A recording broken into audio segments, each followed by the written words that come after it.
I'm Robert Helminiak with SOCMA. I'm the Vice President of Legal and Government Relations, and I'm joined today by two of our friends from the Department of Homeland Security, David Wulf, the Director of Infrastructure Security Compliance Division, and Amy Graydon, the Deputy Director of the Infrastructure Security Compliance Division.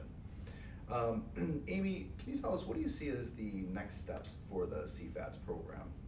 Sure. Well, Robbie, thank you so much for having us here today. We're very excited to continue our partnership with SOCMA. I think the Chemical Facility Anti-Terrorism Standards Program has made great strides in making the country more secure. And so I think the next steps are to continue that progress that we've made by making sure that the program has long-term reauthorization. And so we have the 15-month extension in place, but we think a longer-term reauthorization will ensure that the government has kind of the security and stability that we need to continue to make some improvements and efficiencies in streamlining the program. And then additionally, it provides stability for industry so that industry knows what to expect in the future as well.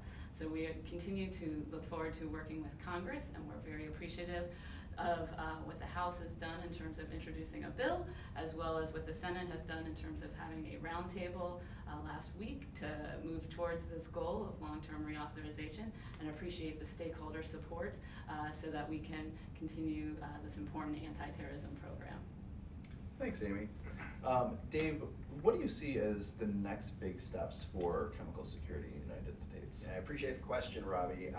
As Amy mentioned, we have made a lot of progress in the CFATS program. That is progress that owes itself to strong partnerships and a great deal of work that has gone into building our culture of chemical security at America's highest risk facilities. So industry stakeholders have put in place tens of thousands of security measures, really hardening as targets those high risk facilities. But at the same time, when we're talking about CFATS, we're talking about a program that is targeted. It's targeted to those highest risk facilities.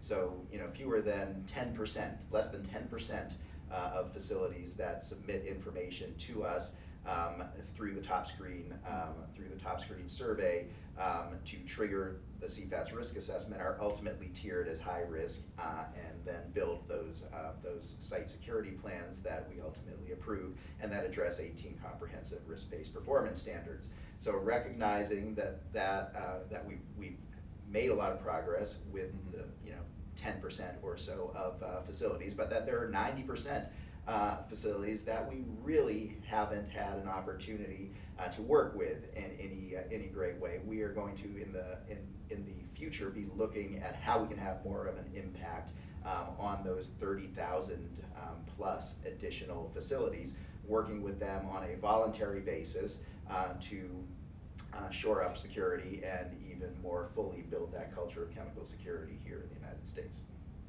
Well, thanks, Dave. Thanks, Amy, as well.